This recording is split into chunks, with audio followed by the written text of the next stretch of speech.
Welcome to the Whiskey Vault, where it starts budget and gets holy shit amazing.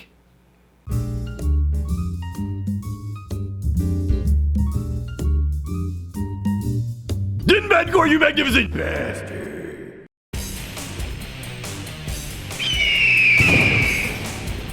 Okay, so these are both budget whiskeys because he was trying to contribute to the bottom shelf matters. It matters, but it's not really that important. I'm sorry. This is Highland Queen. This is James Alexander, 12-year-old blended Scotch. Okay. So keep those straight. So wait, I have Queen, James Alexander. Mm-hmm. Okay. Okay, so the Queen. Start with the Queen. Yeah. This is a company bought a share in Glenmorangie in 1918, took full ownership in the 30s. It's pronounced Glenmorangie. Yeah. And then Glenmorangie was purchased by them Moray. By 70s, it was one of the best known blends in the world. It was up there with Cutty Sark and all the other really famous ones. And then they started focusing all their efforts on the single malts that they owned. And sales declined of Highland Queen, and it just bottomed out. So by 2008, they're only selling 20,000 cases a year, which that's not great for a worldwide blended whiskey brand, right? Yeah. So it's now owned by It's nice on the nose. Picard, Vins, and Spirito, and they're trying to rebuild the blend. It's not incredibly complex on the nose. Yeah, to me, there's a sour note on the end of this Highland Queen that just sort of, it ruins it for me. So you like peaty funk and smoky savory. But I don't like sour. You don't like the sour. I don't like sour. Don't like the As a matter of fact, even the candies that they take as a dare because they're so sour your jaw locks up. Atomic Warheads. I hate those. Atomic Warheads. Hate them. Even the sour gummies with the little sour sugar powder. Hate them. I don't like sour things. The sour notes there. I don't even put lemon in my tea. It's there on the back. You don't, but you do appreciate it when used lemons get put on your plate. I really don't. Oh, by the way, I have another layer. Oh. I don't know if I want to. You're much too excited about I'm this. changing my look, remember? You're white. What is this? What am I looking at? You got your big necklace in the way. Yeah, this is actually, strangely enough, It's a white shirt. this is an artist from LA Yeah. who did a stencil from a photo of my cousin-in-law, Heather Trine. This got complicated. Yeah, Heather Trine, back when she was modeling, she took a photo. They did a photo shoot. Right. He took that photo and turned it into a stencil and turned it into a t-shirt that sold limited editions in LA. All right. Cool. So you're wearing white. Yeah. Is that the color for 2018? I think I might be switching to white. All white. I don't know if I can pull it off though. This is the only white shirt I own. And it makes you look fat. No, it doesn't. Makes me look cool. LA cool. So black really is slimming, is what you're saying? So now that... Okay, what are you getting in the nose? Well, that sour note on the back end, definitely. But yeah, now taste it. It's even stronger. Oh, hold on. It's almost like a pickle sour on the nose. It on the back is. end. Now, it says short and sweet, and it doesn't really linger. Sort of vanishes. Yeah. I'm getting much more sweet, not candy sweet, but much more sweetness than I am sour on the taste. Okay, move to James Alexander. James Alexander is a blend of Speyside and Highland malt whiskeys with a grain from the lowlands. More character, more honey, Yeah. and a little bit more of the barrel note in there. To me, this one is a little more typical of a decent blend. Yeah, I like the James Alexander better. It's a 40% alcohol compared to a 40% alcohol. So they're both they're both 40%. trying to stretch out as much of this as they can. Yeah, they totally are. So between the two, James Alexander, this is more of the honey sweetness and a barrel note, and I'm gonna see if I can get anything beyond that. No? There's nothing beyond that. I can imagine the faintest red apple, but I could just be fooling myself. Okay, so here's what we're gonna do. Yeah. So, right before Christmas, I mooched. I mooched like a champ. And I'm saying this on camera knowing it ruins the strategy for future purposes. Tell me more. Because Tim came and hung out with his girlfriend. Yeah. and they're both super cool people. Okay. And he said, "Hey, I brought you these for the vault, Yeah. but I also brought you this thing that there were only 2 bottles in Texas of, Right. and I know where both of them are, and I got one, so I'm gonna let you try it." I'm like, okay, that seems fair. At least he didn't say, "I'm gonna let you look at the bottle." Now Yeah. you can't. So we tried it. Yeah. And it was What was it? magnificent. Oh, you'll see. Because I mooched it. So he said, "Why don't you pour a little sample for Rex, since Rex isn't here?" So I poured you a sample in one of the Master of Malt Advent Calendar bottles. And then you drank it And immediately. I gave it to you. And Oh, that was what was in the Yeah, that was what was in sample. that, if you haven't opened it yet. Yeah. And then I poured them all of these rare and special edition whiskeys, and then we hung out on my patio, and I poured them more rare stuff we'd created, and all this stuff. And by the end of the afternoon, So you poured him some of the stuff we created. Oh, yeah. Oh, dude. Yeah, Was that not amazing? he made out like a bandit. Yeah. At the end of the afternoon, as he's leaving, he's like, "I'm just gonna go ahead and leave this bottle with you because I know where to get the other bottle." So So did I mooch it, Well, it or depends. was it because I gave him Well- so much interesting? here's the thing. I earned it. Apparently, I have a sample of this. It's Okay. at home in my office. Yeah. I haven't tried it. Oh, you're about to try it. What is it? You remember how much we like the Port Charlotte heavily peated whiskeys? Yeah. This is a Port Charlotte special edition, What makes it special? 10 years old. What is the other one? How old's the other one? It's no age statement. No age No one statement. knows. Okay. This is an actual age statement, 10-year-old, second limited edition Isla single malt from Port Charlotte. Interesting. Heavily peated. So, And it is magnificent. so the youngest whiskey in here is 10 years.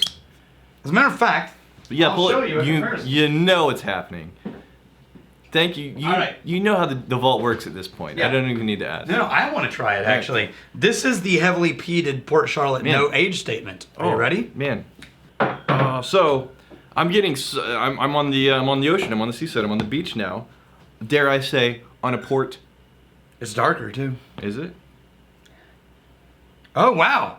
And it's denser in the nose. Is that the This is regular? the no age statement version. Oh, like 25-30% more. Yeah. The peat is there. That savory peat is there. It's so good. But it's got fruit notes in A it lot too. of salt. What fruit are you getting? A lot of salt. This is on the. Man, I'm sitting on the ocean. I'm getting melon. Shut your face. Yeah, like a honeydew melon. Which is not dense smelling, I'm but comparing there's it. this melon note. You know what? I get more on the original. Less peat, more of a smoke note. Oh yeah, because the barrel hasn't bled that out yet. Yeah, there's more smoke on the original thing, on the regular thing. But it's not as rich This is peaty and savory. and rounded as the tin. Wow, I'm not getting any of that fruit. I get sweetness, but You know what I get? Growing up in the South, you ever heard of a mulberry tree? I've heard of mulberry tree. So there used to be a mulberry tree on the corner of my block, Okay. and it was an old mulberry tree. And mulberry trees have these amazingly climbable branches. Okay. And their branches grow out and sideways, and so you can get up into the tree, and you can actually climb your way around the whole tree. Yeah. And during a certain time of year, they're chock-block full of mulberries. And this one in our neighborhood put out so many mulberries at one point, we did it like instead of a lemonade stand, we collected mulberries in jars and did a mulberry stand on our front lawn. Just sold mulberry. Yeah, of course, we lived in the ghetto, so no one bought anything, but we ate them all. So yeah, we used to spend hours sitting in that mulberry tree. This reminds me of mulberries. The fruit note. I don't have anything to compare. Yeah. I don't know mulberries at all.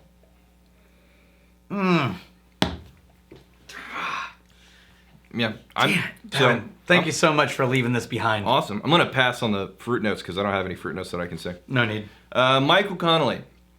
So glad I found you guys as I have been going through your videos. I'm surprised nobody else noticed Michael Connolly. Rex's beard getting whiter as time goes by.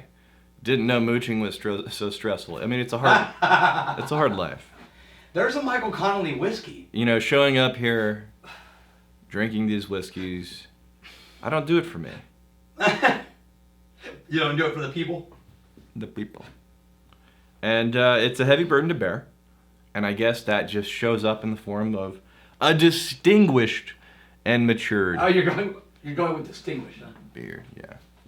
Yeah, actually, I've been going gray since I was 15 years old. Really? Yeah. No, I started going bald at 20. Yeah? But I didn't get gray until about 10 years ago. 338 Lapua Mag 1. Gents, I have lately been doing a little research into the pedestrian daily drinker bourbons to broaden my appreciation for all the price ranges of Kentucky straight bourbon whiskey. If KSBW was not on the label, I passed it by. What I have found is a tremendous amount of really decent bourbon available at very reasonable prices. I'm shocked! Absolutely. I've never even expected to make it past the first few lower shelf selections. This brings us to my question. Why are all these El Cheapo KSBWs so darn good? Do I enjoy flawed or off flavors in my whiskey? No, I love Pappy, Willet, Four Roses, etc., but these bargain whiskeys are surprising. Please explain. So remember, most bargain whiskeys are coming from huge brands.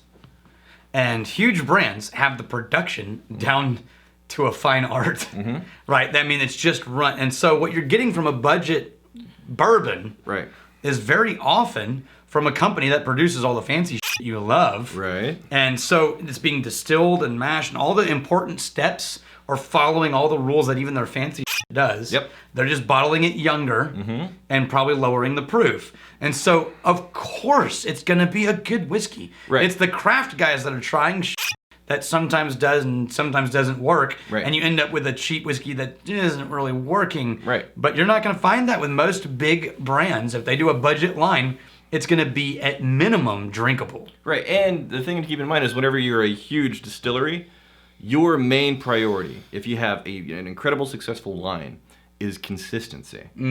So that means making a lot of stuff. And there's some things that are damn near perfect, but not quite good enough for these hero lines that really keep you in the black.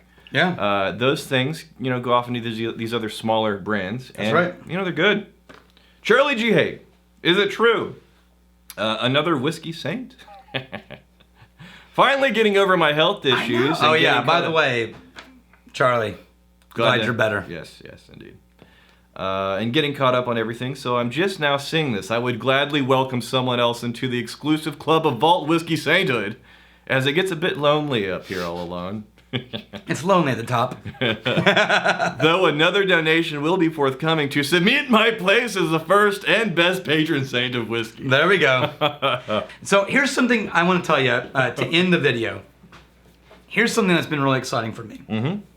There are a lot of owners, managers, and employees of liquor stores watching this show. Totally, yeah. I get emails and we get comments from them all the time. Bartenders too. And bartenders. And they're talking about how, thanks to watching your ridiculous videos, I actually have become the go-to expert at my workplace. Yep. And one guy doubled the sales of whiskey at his store. Because they knew what the hell they're talking about. Yes, and you would be surprised. They use the vault as training materials for the employees. Yeah, you would be surprised how little you need to know about whiskey to be the most knowledgeable whiskey person in the room. And you look so impressive. Yes. Yeah. And so here's my rule I'm going to establish. And that is, anything you learn from us, you don't need to tell anybody, so I learned this from this channel on the YouTubes. Right. Take credit. Take credit.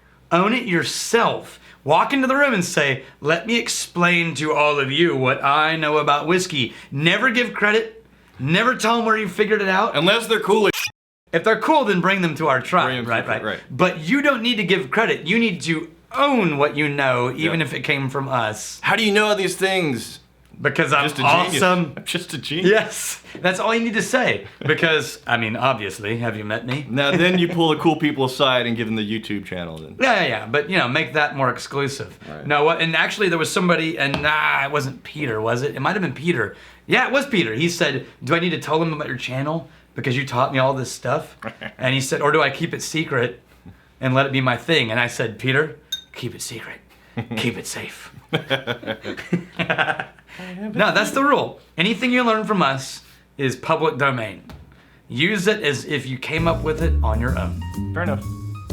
Here's to fighting, stealing, and drinking. If you fight, may you fight for a friend. If you steal, may you steal a lover's heart. If you drink, may you drink with us. Hey, thanks for hanging out with us in the Whiskey Vault. Don't forget to throw in a like, hit that subscribe button on the bottom right, and drop a question or comment down below.